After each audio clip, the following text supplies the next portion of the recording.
As of this is GeoLaserable coming at you with another Destiny video. Today I want to talk to you guys about the raid and new info we got based on Game Informer, giving us some nice juicy details of what we can expect out of the raid, The Wrath of the Machine, this coming September. Now, do keep in mind, we've been accustomed to certain raids. If you're new to Destiny, we had Vault of Glass, which is our first raid, Crota's Den, which is our second raid, King's Fall, our third raid, and this being our fourth, The Wrath of the Machine. Now, each individual raid played a very different role. Some was more mechanical based, some were more strategic based, and some you could just pretty much, Iron Man it and get it done and solo it. So we're going to be talking about the Wrath of the Machine and a few things that they said and mentioned that are going to be important if you're trying to go ahead and complete the raid when it comes out September 23rd. So what we do know is the raid will be coming out 3 days after the launch of the Taken King. That's Friday, September the 23rd. We're assuming that it will launch at 10 a.m. Pacific Standard Time, just like all the previous raids have launched except for the first one. One important note they mentioned is that light level is going to be super duper important on this raid. As you guys know, in previous raids, light level has been important just for you to actually participate in it, but it hasn't resulted in you outputting more damage as your high level goes up. So for example, we do the King's Fall raid, the raid is actually set at a lower bar than 335, but if you do it there, you don't really notice too much of a damage output.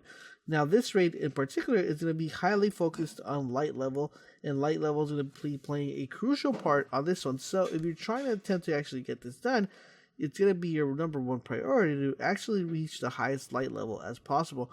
As far as what light level the raid will be, we have yet to know, but I'm guessing it's going to be at least 365 or 370.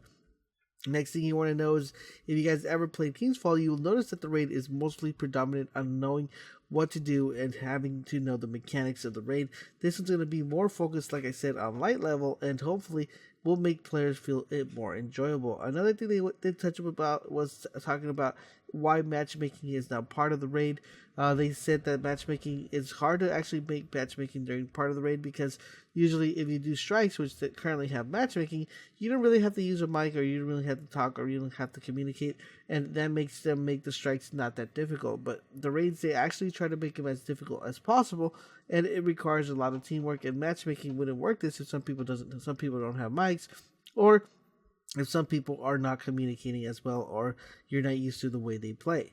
Next, they said they wanted to keep it where it forces people to do something. So what this means is, if you guys remember, when we did the raid, Crota's Den, or when we did Vault of Glass, there was always someone that would have to either want to be the relic runner because other people felt uncomfortable running the relic, or in Crota's Den, they had you had the option to actually make someone a sword bearer because people felt uncomfortable running the sword.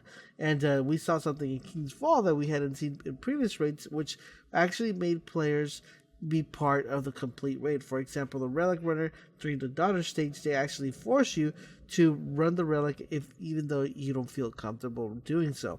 So they said they wanted to go ahead and keep this going, so people are learning each different mechanics of the raid, so when they help other people, or when they do it, they know exactly what they're doing.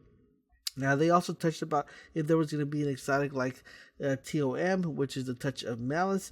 If you guys know, the Touch of Malice is a wrecking machine in the raid. It gives you the ability to shoot without taking damage if you guys are in a bubble, or if you're on the on the sphere that protects you from Oryx. Now, this is a very good gun, but if you take it outside of the raid, it's not so good in the sense that you will be damaging yourself in PvP. Now, the reason I bring this to collision is because if you guys remember the one that used to drop from Vault of Glass, which was the Vex Mythic class, that one was an amazing weapon, not in the raid, but it was an amazing weapon in PvP. So they said that what they wanted to do is they wanted to have a weapon that actually helped you out in a raid, but did not break the PvP system, or did not break the PvP mechanics of the game. So I guess they did a wonderful job with the Touch of Malice, and they said that there would be probably something similar when it comes to the Wrath of the Machine. Another thing they said is that the rewards will be dropping like they have been dropping after the April update. They wanted to make the raid rewarding, so you can definitely level up and get your gear as fast as possible. And this is all the cool and juicy information we have about the raid, but let me know, what do you guys think? Are you guys excited for the raid that's coming out September 23rd. Will you be attempting world first? If you're not, then you're definitely going to want to go ahead and tune into my Twitch. Go ahead, I'll leave a link down below. Follow me on Twitch, and we will be attempting a world's first on the raid. So I hope to see everybody there, and then hopefully we're able to get that #1 spot. Let me know what you guys think, and don't forget, guys, to stay tuned to everything that has to do with Destiny. Make sure you keep it locked on this channel, and I will catch you guys on the next video.